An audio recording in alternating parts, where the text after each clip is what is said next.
Hello friends, कैसे हो आप लोग। उम्मीद करता आप सब लोग बढ़िया होंगे। तो आज हम लोग शुरू करने वाले हैं कोई नया चैप्टर केमिस्ट्री का। ठीक है, यानी पिछले क्लास में हमने पढ़ा था जय प्रक्रम को हमने बहुत अच्छे तरीके से देखा था, उसको समझने की कोशिश की थी। और आज हम लोग जो शुरू करने वाले हैं वो शुरू करने वाले अपना रासायनिक जो है ना अभिक्रिया समीकरण। ठीक है ना, यानी पहला चैप्टर, यानी कहने का मतलब अपने एनसीईआरटी का कौन सा चैप्टर है वो मेरे एनसीईआरटी का पहला नंबर चैप्टर है और ये केमिस्ट्री का भी पहला नंबर चैप्टर है। ठीक है, तो आप सब लोग जो है ना एनसीईआरटी का पहला नंबर चैप्टर जो है ना वो आप निकाल लीजिएगा।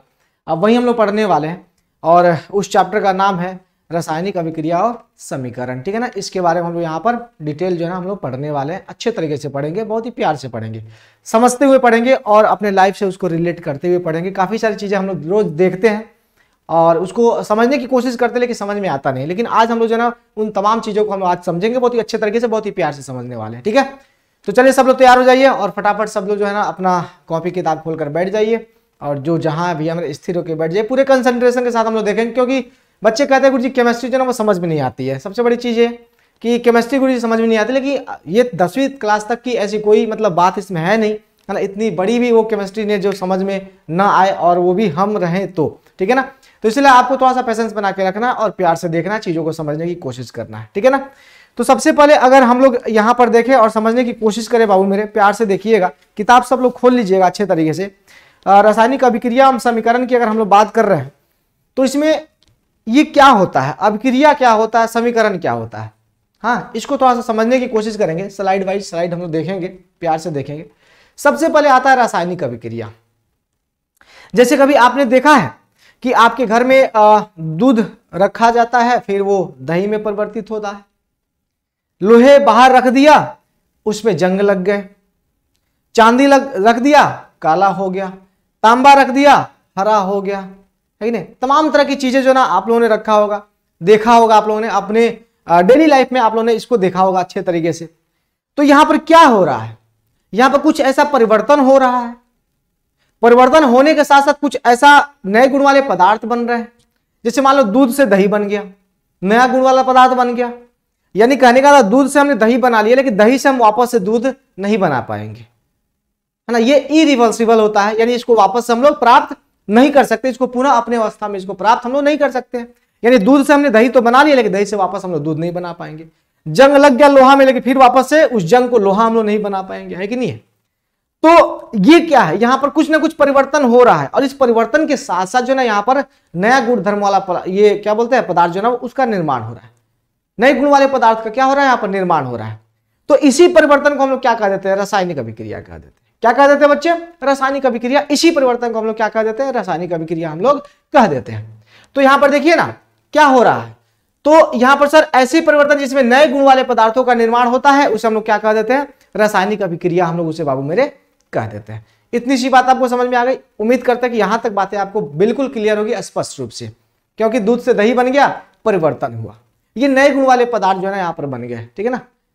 अब आपके मन में यह भी प्रश्न उठ रहा होगा, मैं फिर से बता देता हूं, यहां पर आपके मन में प्रश्न उठ रहा होगा, एकदम उठ रहा होगा, गुरुजी कि जल से बर्फ बनना, यानी जल है उससे हमने बर्फ बना लिया।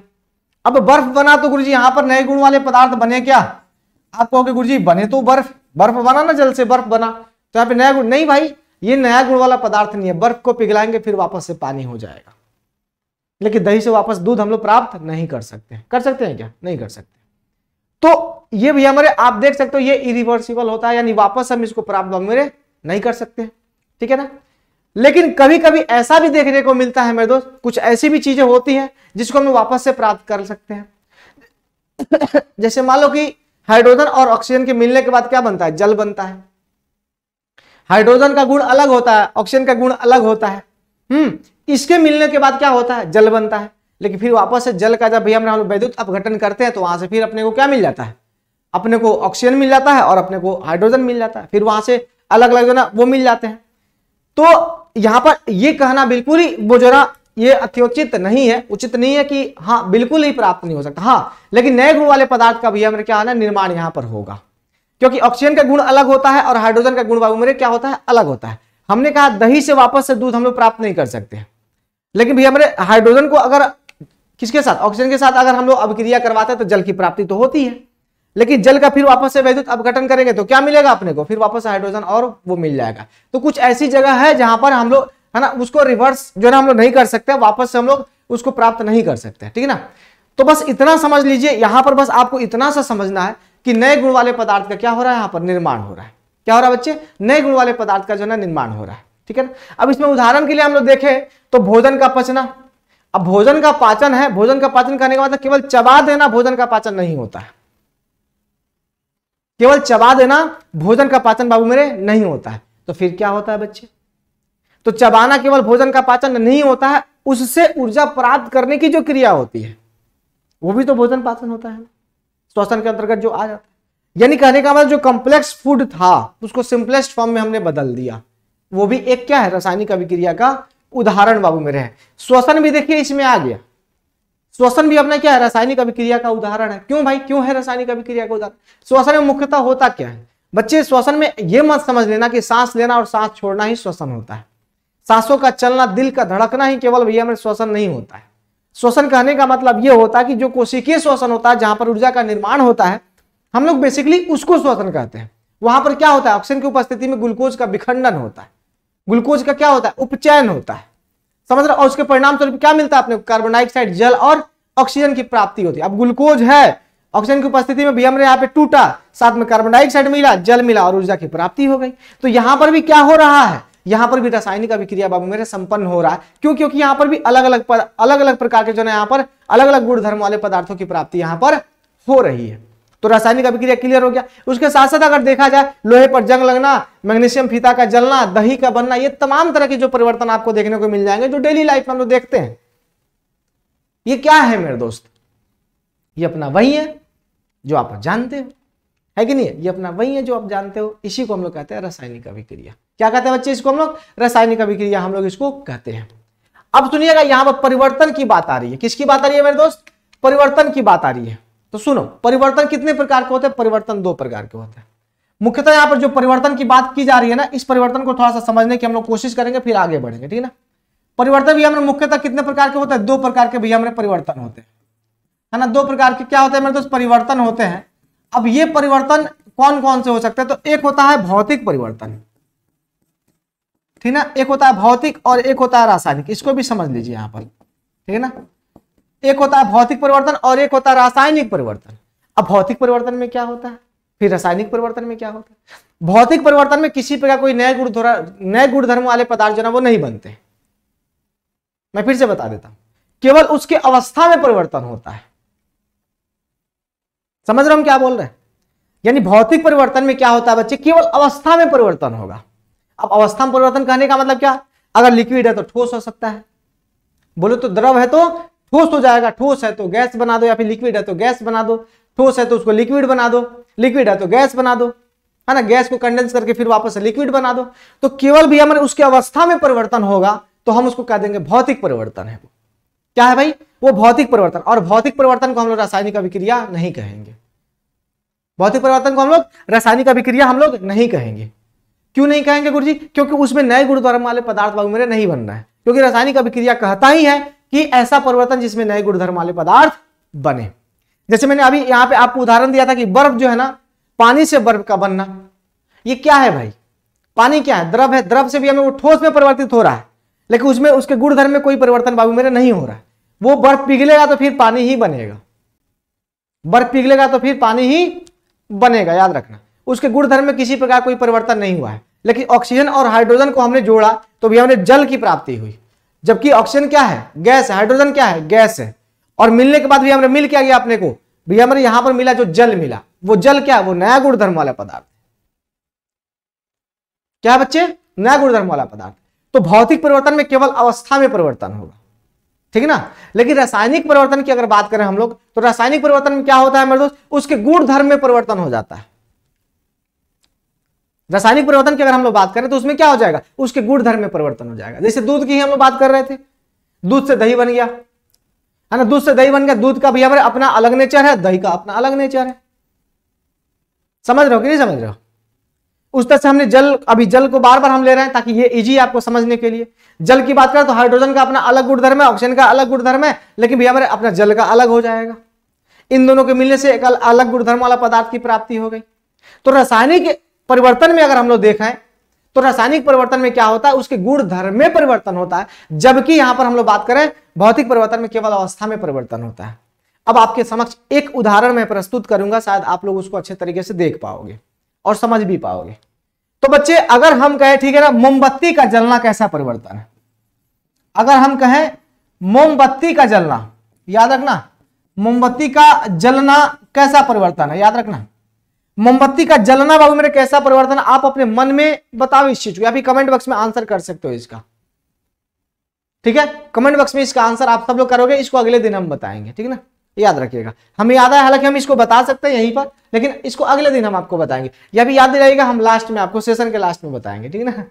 आप याद कैसे दिलाओगे, वीडियो रिकॉर्डिंग चल रहा है ना, तो फिर याद कैसे दिलाओगे, इसका आंसर कमेंट बॉक्स में बताना, ठीक है ना। हम इसको अगले दिन जो है ना वो डील करेंगे। कौन, मोमबत्ती का जलना कैसा परिवर्तन है, भौतिक परिवर्तन है या फिर रासायनिक परिवर्तन है आपके हिसाब से, ठीक है ना। तो इसका आंसर जो है कहां रखोगे, कमेंट बॉक्स में बाबू मेरे आप रख देना, ठीक है ना। चीजें क्लियर, कमेंट बॉक्स में भैया मेरे इसका आंसर जो है हमें मिलना चाहिए हर हाल में, समझ रहे हो कि नहीं समझ रहे हो। हाँ, तो इसका हर हाल में भैया मेरे अपने को मिलना चाहिए, कहां, कमेंट बॉक्स में इसका आंसर जो मिलना चाहिए। अब सुनो जरा ध्यान से, अब रासायनिक अभिक्रिया की पहचान हम कैसे करेंगे कि रासायनिक अभिक्रिया संपन्न हुई है। अगर कहीं कोई परिवर्तन हो रहा है तो हमें कैसे पता चलेगा कि वहां पर रासायनिक अभिक्रिया भी हमें संपन्न हो रही है और उस परिवर्तन को हम रासायनिक अभिक्रिया कह देंगे, ये कैसे पता चलेगा, आखिर हम उसको पहचानेंगे कैसे। तो सुनिए जरा ध्यान से, प्यार से सुनना। हम रासायनिक अभिक्रिया को हम लोग कुछ इस प्रकार से पता कर लेंगे कि जब किसी भी प्रकार का अगर परिवर्तन बाबू मेरे होता है, सुनो जरा ध्यान से, तो उसमें रंग बदलेगा, पदार्थ का क्या हो जाएगा, रंग बदल सकता है।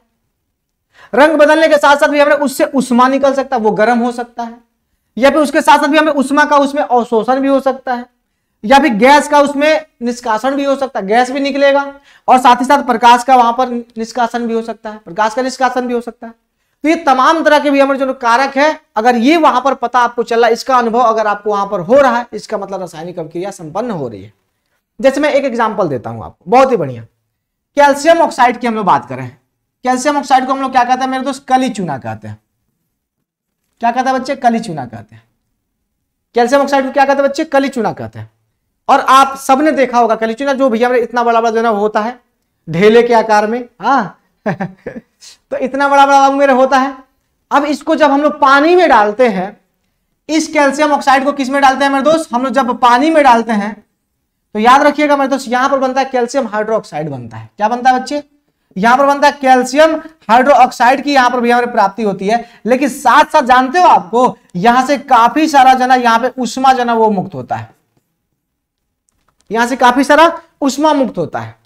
और आप इसका एक्सपेरिमेंट कर सकते हो कि जब चूने को पानी में डालते हैं तो देखना भी हमें क्या होता है उसमें, है ना, एक अजब सी उबाल आती है और पानी इतना ज्यादा गर्म हो जाता है कि पूछो ही मत। तो वहां पर क्या होता है, उष्मा निकलता है, उष्मा निकलता है। उसी तरह से अगर हम लोग बात करें लोहे की, अगर हम लोग बात करें बच्चे, है ना, लोहे की अगर हम लोग बात करें तो लोहे को जब हम लोग आर्द्र कहने का मतलब समझ रहे हो, नमी वाले जगह पे जब हम लोग लोहे को रख देते हैं तो कुछ समय बाद हम लोग देखते हैं कि वो लोहा पहले जो चमक रहा था, चमचम चमचम चमचम चमचम जो चमक रहा था, उसके ऊपर भूरा कलर का क्या हो गया मेरे दोस्त, एक परत सी जना उस पर जम गई है। आपको भूरा भूरा दिखना शुरू हो जाएगा कुछ समय बाद। तो वहां पर क्या हो गया, रंग में परिवर्तन कुछ देखने को मिल रहा है, मिल रहा है कि नहीं मिल रहा है, मिल रहा है ना जी। तो जब यहां पर रंग में परिवर्तन देखने को मिल रहा है, इसका मतलब क्या हो गया, तो वहां पर भी क्या हो गया, रासायनिक अभिक्रिया जना संपन्न वहां पर भी हुई है। तो कहीं उष्मा निकलेगा, कहीं रासायनिक अभिक्रिया बाबू मेरे जो ना वहां पर वो होगा, ठीक है ना। कहीं कहीं जो ना उसमें से प्रकाश भी निकलेगा बच्चे, कहीं कहीं प्रकाश भी मुक्त होगा, है कि नहीं, कहीं कहीं प्रकाश भी मुक्त होगा, आप लोग उसको भी देखोगे, ठीक है ना। जैसे अब हम लोग कहीं कहीं जो ना उष्मा का अवशोषण भी होगा, जैसे प्रकाश संश्लेषण की क्रिया की ही हम लोग बात कर ले। प्रकाश संश्लेषण की जो अभिक्रिया होती है उसमें मैंने बताया था ना, वहां पर क्या होता है, उष्मा का अवशोषण भी होता है। और वो उष्मा कहां से प्राप्त होता है, तो सूर्य के प्रकाश से प्राप्त होता है। समझ नहीं समझ रहे हो। तो इन चीजों को भी हमारे ध्यान में रखना कि रासायनिक अभिक्रिया संपन्न हो रही है तो वहां पर क्या क्या परिवर्तन देखने को मिल सकता है। तो परिवर्तन भी हमें यही देखने को मिलेगा कि उसके रंग में परिवर्तन हो जाएगा, उसका तापमान बढ़ जाएगा, उसकी अवस्था में परिवर्तन देखने को मिल जाएगा। समझ रहे हो नहीं समझ रहे हो? उसका अवस्था में देखने को परिवर्तन मिल जाएगा, उसका से वहां से प्रकाश भी, उष्मा भी निकलेगा, प्रकाश भी निकल सकता है, वहां से गैस भी मुक्त होगा। जब कभी भी अपना क्या धातु और अम्ल के साथ जब कभी भी अभिक्रिया करवाते हैं तो हाइड्रोजन गैस की वहां से क्या होती है, मुक्ति होती है। क्या होता है बच्चे, हाइड्रोजन गैस जो है वहां से मुक्त होता है। तो यहां से तमाम तरह के भी हमारे एग्जाम्पल जो ना आपके सामने आपके डेली लाइफ में घटित होते हैं, जो आप देख रहे हो, वहां पे परिवर्तन आप देख रहे हो, उसी परिवर्तन को तो हम लोग क्या कह देते हैं मेरे दोस्त, उसी परिवर्तन को हम लोग रासायनिक अभिक्रिया हम लोग कह देते हैं। इतनी सी बात है, बोलो चीजें क्लियर ना? तो अब आप रासायनिक अभिक्रिया को शायद पहचान सकते हो। तो रासायनिक अभिक्रिया और रासायनिक अभिक्रिया के पहचानने का जो ना वो आप कारक जो ना आपने देखा यहाँ पर, 3 अलग अलग एग्जाम्पलों के साथ जो ना मैंने आपको समझाने की कोशिश की, अलग अलग एग्जाम्पल जो ना आपने यहाँ पर देखा, उसको समझा, ठीक है। अब इसमें किसी प्रकार कोई दिक्कत होगा तो कमेंट बॉक्स में आंसर बॉक्स में जरूर करिएगा, क्योंकि ये वीडियो रिकॉर्डेड है, लाइव नहीं है कि आपका प्रॉब्लम हम यहीं पे सॉर्ट आउट कर सके। आपके मन में विभिन्न प्रकार के प्रश्न उठ रहे होंगे, लेकिन उस प्रश्नों का आंसर जो ना आप क्या करोगे, थोड़ा सा कमेंट बॉक्स में डाल देना, ताकि हम अगले दिन जो ना उसको कवर कर सके, ठीक है ना, अगले दिन हम उसको कवर कर सके। तो इसलिए अगर कहीं भी इसमें डाउट हो तो आप एक बार क्या करोगे, एक बार जल्दी से जल्दी जो ना कमेंट बॉक्स में आप कमेंट जरूर करोगे। हम कमेंट पढ़ते हैं आप लोगों का, बहुत ही प्यार से पढ़ते हैं। आगे देखें, अब इस रासायनिक अभिक्रिया में भी हमारे 2 चीजें आपको देखने को मिलेंगी। इस रासायनिक अभिक्रिया में 2 चीजें आपको देखने को मिलेंगी, एक होता है अभिकारक और एक होता है उत्पाद। एक होता है अभिकारक और एक होता है उत्पाद। अभिकारक कहने का मतलब क्या मेरे दोस्त, कि जो रासायनिक अभिक्रिया में भाग लेता है, याद रखिएगा, जो रासायनिक अभिक्रिया में भाग लेता है मेरे दोस्त, उसे हम लोग क्या कह देते हैं, अभिकारक कह देते हैं।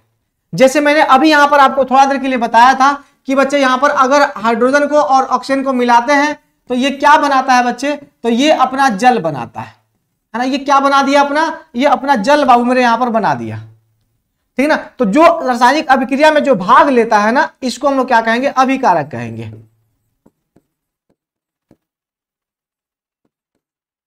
क्या कहेंगे, इसको अभिकारक कह देंगे, जो रासायनिक अभिक्रिया में भाग ले रहा है। और रासायनिक अभिक्रिया के परिणाम स्वरूप जो अपने को प्राप्त हो रहा है उसे हम लोग क्या कह देंगे, उत्पाद कह देंगे। तो यहां पर क्या प्राप्त हुआ बच्चे, अपना जल प्राप्त हुआ, तो इसको हम लोग क्या कह देंगे, ये है उत्पाद, यानी ये अपना प्रोडक्ट है, ये अपना प्रोडक्ट है।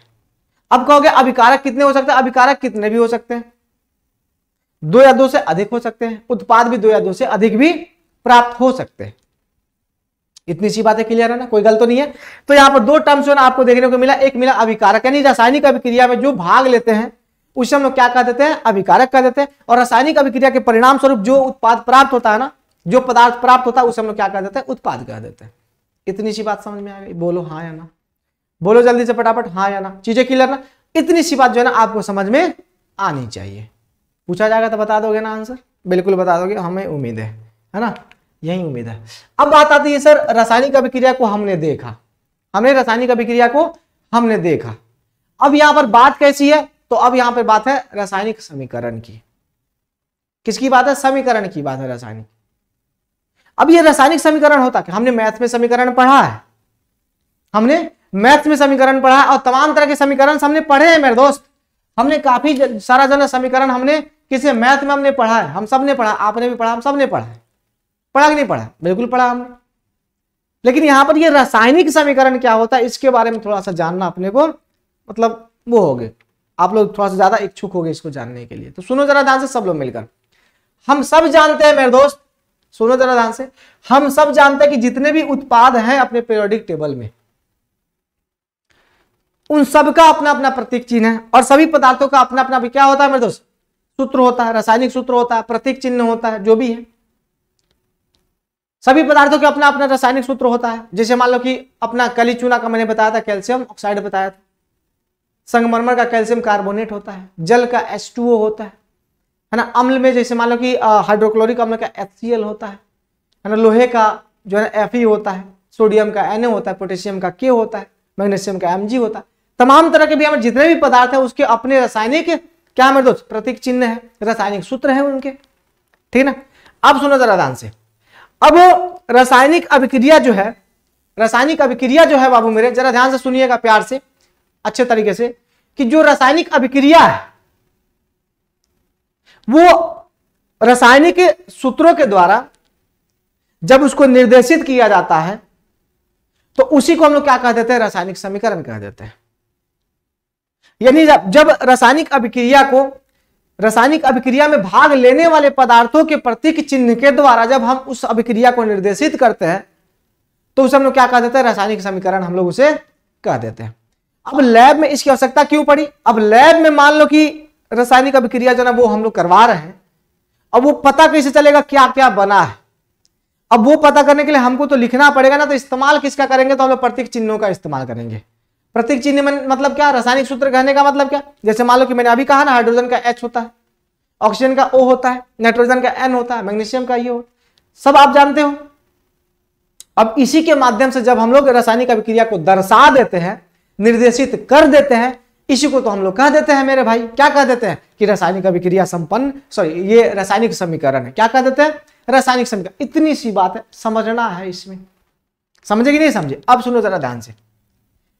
रासायनिक अभिक्रिया की अगर हम लोग बात करें तो रासायनिक अभिक्रिया रासायनिक समीकरण द्वारा निरूपित की जाती है। बिल्कुल, जो रासायनिक अभिक्रिया होती है वो किसके द्वारा निरूपित की जाती है? तो रासायनिक समीकरण के द्वारा निरूपित की जाती है। अगर ये निरूपित करने की अगर जो है ना क्या बोलते हैं सुविधा अपने पास नहीं होती तो हमें कैसे पता चलता कि कार्बन और ऑक्सीजन की अगर हम लोग क्या कर देते हैं मेरे दोस्त, अभिक्रिया करवा देते हैं तो ये CO2 बन जाते हैं महोदय। अपने को कैसे पता चलता? कैसे पता चलता? तो हम लोग ऐसे ही पता चलता ना ये कि कार्बन यहां पर क्यों, क्योंकि कार्बन क्या है मेरे दोस्त, ये C क्या है? कार्बन का प्रतीक चिन्ह है, रासायनिक सूत्र है। ये O2 क्या है? ऑक्सीजन का रासायनिक सूत्र है। दोनों की अभिक्रिया करवाई, कार्बन डाइऑक्साइड अपने को प्राप्त हो गया। अब जो कार्बन डाइऑक्साइड यहां पर मिला है आप सब जानते हो इसके बारे में, कार्बन डाइऑक्साइड का रासायनिक सूत्र क्या हो गया? CO2 हो गया। ये चीज आप समझ रहे हो ना? समझ में आ रही है चीजें कि यहां पर जो ये घटित हो रहा है ये क्या है? ये रासायनिक अभिक्रिया है, लेकिन दर्शाया किसके द्वारा जा रहा है? रासायनिक समीकरण के द्वारा।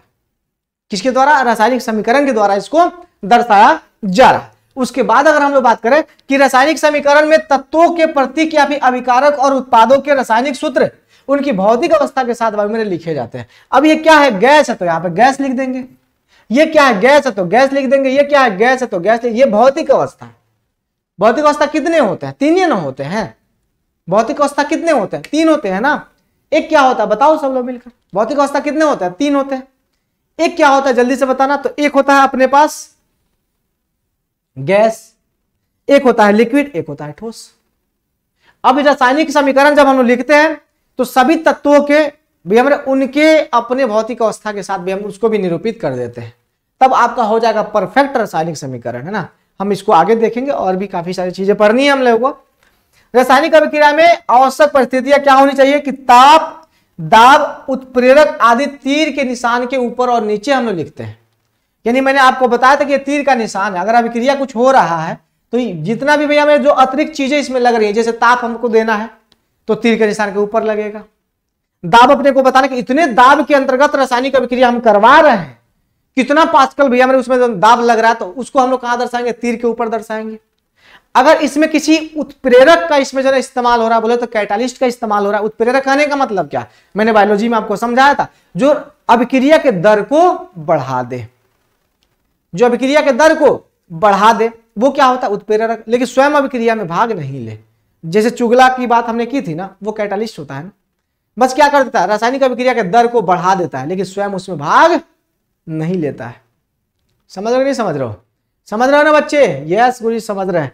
अब चीजें क्लियर हो रही है तो वो सब कहां लिखेंगे बच्चे? तो इस तीर के निशान के ऊपर और नीचे हम लोग लिखते हैं। समझ रहे हो कि नहीं समझ रहे हो? चीजें क्लियर ना? अब आगे बढ़ते हैं। अब संतुलित रासायनिक समीकरण क्या होता है? 2 प्रकार के रासायनिक समीकरण बाबू मेरे अपने को मिलते हैं। एक होता है संतुलित, एक होता है क्या? कंकाली, है ना। 2 प्रकार के रासायनिक समीकरण अपने को देखने को मिलेंगे। एक मिलेगा कंकाली और एक मिलेगा संतुलित, और एक क्या मिलेगा? संतुलित मिलेगा। ये 2 प्रकार के रासायनिक समीकरण बाबू मेरे अपने को, है ना, 2 प्रकार के रासायनिक समीकरण अपने को देखने को मिलेगा। ठीक है, एक तो संतुलित और एक क्या बच्चे? एक अपना कंकाली। अब इसको समझना, ये कंकाली और संतुलित क्या होता है। कंकाल कहने का मतलब कुछ तो इसमें गड़बड़ लग रहा है ना। कंकाल कहने का मतलब गड़बड़ बाबू मेरे कुछ भी नहीं है इसमें, बहुत ही प्यारा सा चीज है, प्यारा सा कॉन्सेप्ट है, इसको समझना। कंकाली क्या होता है बच्चे? यानी कंकाल कहने का मतलब क्या? जैसे मान लो कि कुछ भी आपके सामने, जैसे अपना ही कंकाल की बात करें, कंकाल हमने छोड़ा, इसका मतलब केवल हड्डी है, उसमें ना मांस है। अपनी अगर बात करें तो कि अपना कंकाल अगर सामने आ जाए तो उसमें क्या मिलेगा आपको? केवल हड्डी ही हड्डी। उसमें ना आपको मांस दिखेगा, ना उसमें ये नसें दिखेंगी, उसमें ना किसी प्रकार के उसमें फैट दिखेंगे, ना किसी प्रकार की मांसपेशियां दिखेंगे, कुछ भी, ना त्वचा, कुछ भी उसमें नहीं दिखेगा आपको, केवल हड्डी ही हड्डी दिखेगा। तो यहां पर उसका क्या मतलब, ये उदाहरण देने के पीछे कारण क्या है तो मैं आपको बताता हूं। जैसे मान लो बाबू मेरे अपने पास क्या है, मैंने अभी बताया था कार्बन डाइऑक्साइड है, या फिर ऐसे लो, जैसे मान लो अपने पास क्या है, जल है, और सॉरी जल हाइड्रोजन है, और हाइड्रोजन की अभिक्रिया हमने किससे कराई? ऑक्सीजन से, और बना दिया हमने जल। क्या बना दिया आपने? जल बना दिया। अब ये कंकाली है। कहोगे गुरुजी काहे कंकाली है? क्या कि देखो जरा ध्यान से कि यहाँ पे 2 हाइड्रोजन है तो यहाँ पे 2 हाइड्रोजन है, यहाँ पे ऑक्सीजन 2 है, लेकिन यहाँ पे ऑक्सीजन कितना है? एक ही है।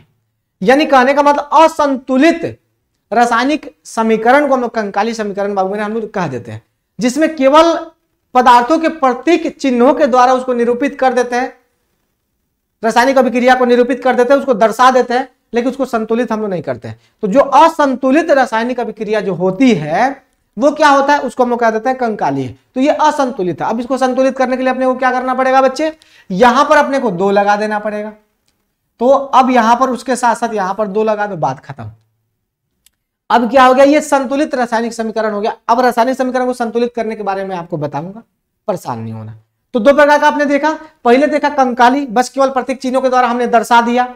अब इसमें हम लोग दोनों साइड यानी दोनों पक्षों में परमाणुओं की संख्या हमने देखी नहीं कि कितनी है, बस हमने केवल निरूपित कर दिया कि ये रासायनिक समीकरण है। बस केवल हमने निरूपित किया उसको कि ये रासायनिक समीकरण है। समझ रहे हो नहीं समझ रहे हो? लेकिन जैसे ही हमने इसको संतुलित किया तो संतुलित रासायनिक समीकरण हो गया। अब इसमें दोनों तरफ परमाणुओं की संख्या बराबर है।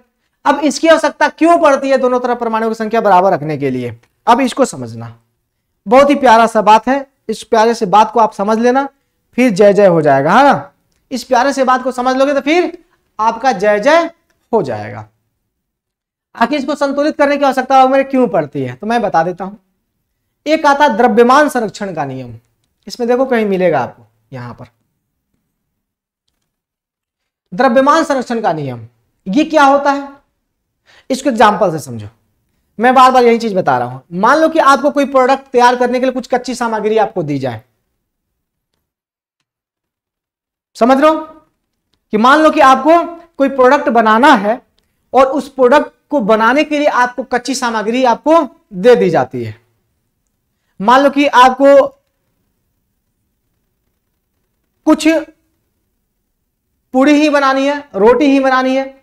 बिहार में ठेकुआ बनता है, ठेकुआ ही बनानी है। हाँ ठेकुआ ही बनानी है। तो मान लो कि अगर हम आपको 1 केजी आटा देते हैं, या फिर 2 केजी आटा दे देते हैं, या फिर 5 केजी आटा दे देते हैं, 5 केजी आटा, 1 केजी चीनी, उसका से अपने पास जो है ना 3 लीटर क्या बोलते हैं अपना तेल दे देते हैं।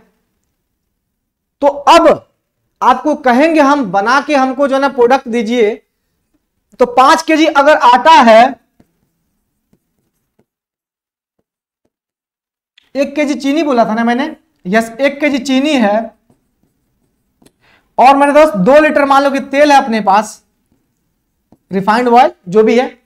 अब हमने इतना सारा चीज आपको मैंने दे दिया। अब इसको देने के बाद जरा ध्यान से सुनना प्यार से। अब हम कहें कि नहीं, हमको अब जो है ना आप 5 1 6 और 2 8 के बदले अपने को प्रोडक्ट कितने केजी का चाहिए, हम कहते कि 10 केजी का प्रोडक्ट हमको दे दीजिए, 2 किलो बढ़ा दीजिए। तो अपने घर से बढ़ाओगे,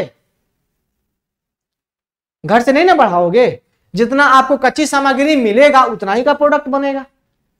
5 केजी आटा मिला है तो 5 केजी की जगह 6 केजी हो सकता है। ये क्यों? क्योंकि इसमें थोड़ा सा तेल भी लगेगा, थोड़ा सा चीनी भी जाएगा, कुछ तेल वाष्प बन के उड़ेगा। तो रासायनिक अभिक्रिया जब हो रही होती है तो हर एक चीजों को लिखा जाता है। अगर कुछ गैस बन के निकल रहा है ना तो उस गैस को भी वहां पे दर्शाया जाता है कि हाँ गैस बन के निकला है यहाँ से कुछ चीज। अगर उष्मा वहां से निकला तो उष्मा को वहां पे दर्शाया जाता है कि उष्मा भी निकल रहा है।